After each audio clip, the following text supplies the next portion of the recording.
saaka aroortii hore saddexdii habeenimo ayaa mar qura waxaa fariisimihii faaruujiyey ciidamadii ahlu sunna wal jamaaca ee muddada 4 maalmood ku dhawaadka dagaalka kula jiray ciidamada dowladda federaalka Soomaaliya kuwa dowlad goboleedka Galmudug magaalada Gurceel dagaaladaasi oo hayeen kuwa qaraar oo ay labada dhinac ku dhaxmaray dhimasho dhaawac fara badan ka dhashay ayaa shalay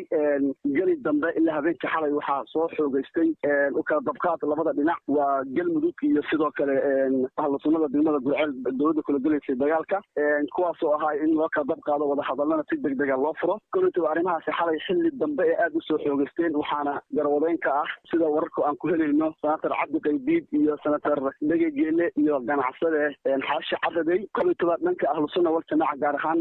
Sheekh Maxamed Shaakir Cali Xasan wada hadalkaasi waa aqbalay wuu soo dhaweeyay ciidamadiina magaalada waa ka soo saaray saaka aroortii ilaa hadda ay ciidamadii wali ay ka socdaan gudaha magaalada waxaana ay tageen deegaan markaas lagu magacaabo Godwiil oo qiyaastii dhanka waqooyi ka xiga degmada Gurceel ilaa 16 kilomitir wali ciidamadu waa ay socdaan fariisimihii ahlu sunna ay faaruujiyeen waxaa soo galay ciidamada dowladda federaalka Soomaaliya kuwa dowlad goboleedka Galmudug wada hadalada qaybihiisa hore oo shuruudaha waxaa ka mid ah laba baabuur oo ciidamada dowladdu ay lahaayeen sida gaari beeba iyo gaari Cabdillah dagaalka uu qabtay in ay meesha uga tagaan waan uga soo tageen ciidamada dowladda ayaana haatan fariisimadii ahlu sunna gacanta ku haya oo gudaha soo galay